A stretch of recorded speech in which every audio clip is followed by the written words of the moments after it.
decorrentes de tratados assinados pelo Brasil para a defesa do consumidor. Ou seja, semelhantes a composição do Código de Defesa do Consumidor, os direitos básicos, com a concepção dos direitos fundamentais da Constituição Federal. Isso me remete a outra situação. Você trabalha com o artigo 5º, o artigo 1º da Constituição Federal, estão os fundamentos, está lá a dignidade da pessoa humana. Quando você trabalha com o artigo 170 da Constituição Federal, está lá a dignidade da pessoa humana. Ou seja, a ordem econômica exige vida digna. Está no caput do artigo 170. Isso me faz lembrar, para tentar encerrar, que o CDC é uma norma de ordem pública. Mas o brasileiro fica compreendendo a ordem pública, tão somente a ordem pública, como uma ordem imperativa. Eu posso dividir essa ordem imperativa? É evidente que eu posso, e eu vou dividi-la aqui. Eu posso entender o CDC como uma norma de ordem pública procedimental. Por quê? Como o professor Nelson Roosevelt disse, corretamente, há necessidade de um consentimento esclarecido para o consumidor. Ele tem que ter total conhecimento dos dispositivos contratuais. Tanto isso é verdade que o artigo 46 do CDC vai dizer o seguinte, que o contrato não vai valer para o consumidor se ele não for alertado de todas as condições contratuais ali expostas. Então, o consentimento esclarecido faz parte da ordem pública procedimental. Eu tenho um outro tipo de ordem pública, a ordem pública da proteção do débil, ou seja, aquele que é fraco. O Código de Defesa do Consumidor parte para isso. Ele é um código totalmente parcial. Por quê? Porque ele vem à proteção dos direitos humanos na relação de consumo. Que diria a DIN impetrada pelo Ives Gandra, né, no Supremo Tribunal Federal, para dizer que o Código de Defesa do Consumidor era inconstitucional porque não preservava a igualdade. É lógico. A igualdade que ele veio pretestar é a substancial e não a formal. Uma coisa é você estar no mundo pós-moderno, outra é você tratar o mundo pós-moderno com a igualdade formal de Montesquieu. Isso está ultrapassado. Outra ordem pública, a ordem pública de coordenação. O Código de Defesa do Consumidor, se ele não resolver o problema do consentimento esclarecido, das informações básicas, ele vai exigir um controle de conteúdo das cláusulas contratuais. O professor Nelson Roosevelt disse isso muito bem aqui, é isso mesmo. Nós temos diversos dispositivos, oxalá o artigo 51, que é um manancial maravilhoso de exemplo de cláusula abusiva. Eu posso trabalhar também com 422, com 113 do Código Civil. Por fim, a última ordem pública, a ordem pública de direção. E isso eu não falei, eu falei da primeira estratégia do direito do consumidor na Constituição Federal. A primeira foi direito fundamental. Qual que é a segunda? A Constituição Econômica. A economia no Brasil, ela tem dois caráteres.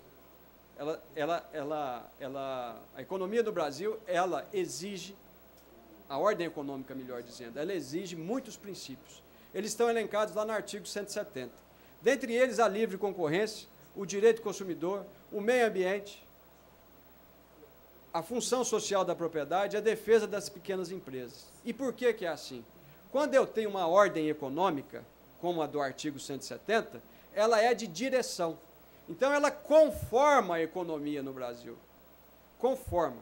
A primeira orientação dela é conformar. Toda lei no direito brasileiro deve atender o artigo 170. Para quê? Para legitimar o lucro do empresário. O lucro dele tem que ser legitimado no artigo 170. Eu vou terminar aqui com um acontecimento na minha vida, mas muito importante, que foi no ano passado.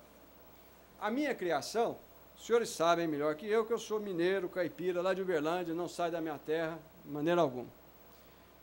Como eu disse, né, fazendo um certo glamour, fui para os Estados Unidos agora, voltei para a melhor cidade do mundo, que é a minha terra, Uberlândia. Minha casa, meu eu.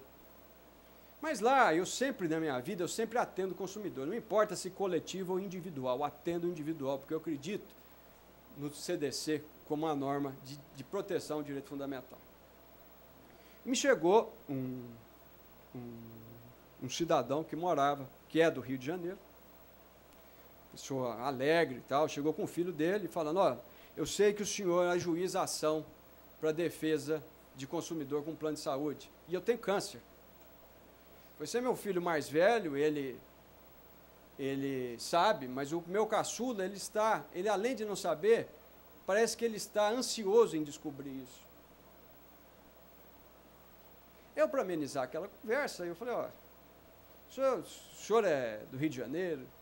Era evidente, né, para o sotaque bem carregado. Brinquei com ele e falei assim, olha, então, eu só vou ajudar o senhor se eu for flamenguista, porque eu sou flamenguista. Falou, não, eu sou botafoguense, então, brincando comigo também, não precisa da sua ajuda. Eu falei, não, que isso, brincadeira.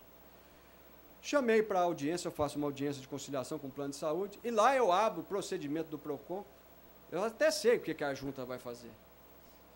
Até sei. Discordo totalmente da junta, não vou perder massa encefálica com isso mais.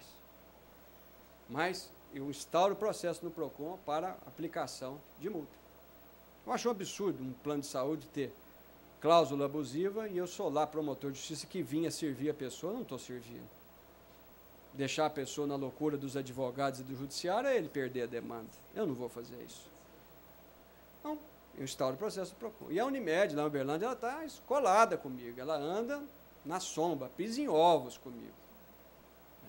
Nós acabamos de ganhar uma ação lá para a proteção de uma pessoa só, com a ministra Nancy Andrighi, graças a Deus com a participação do doutor Giselo, fazendo jurisprudência, né, doutora, como sempre, fazendo história no nosso direito, ou seja, fazendo a individualização do processo coletivo. Que lindo, né? Porque o Código de Defesa do Consumidor permite isso.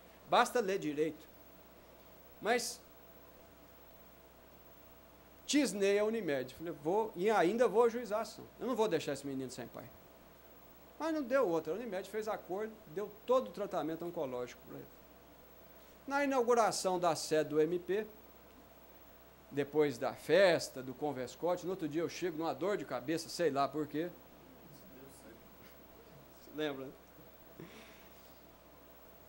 Chego no outro dia, lá na minha mesa está um embrulho do Flamengo. Maravilhoso isso daí. E um bilhete do Paulo, dizendo o seguinte, foi o pior dia da minha vida. Foi o dia que eu entrei em Niterói, numa loja do Flamengo, para comprar os adereços do Flamengo. PS, eu estou curado do câncer. É isso que, né, emociona a gente. Muito obrigado.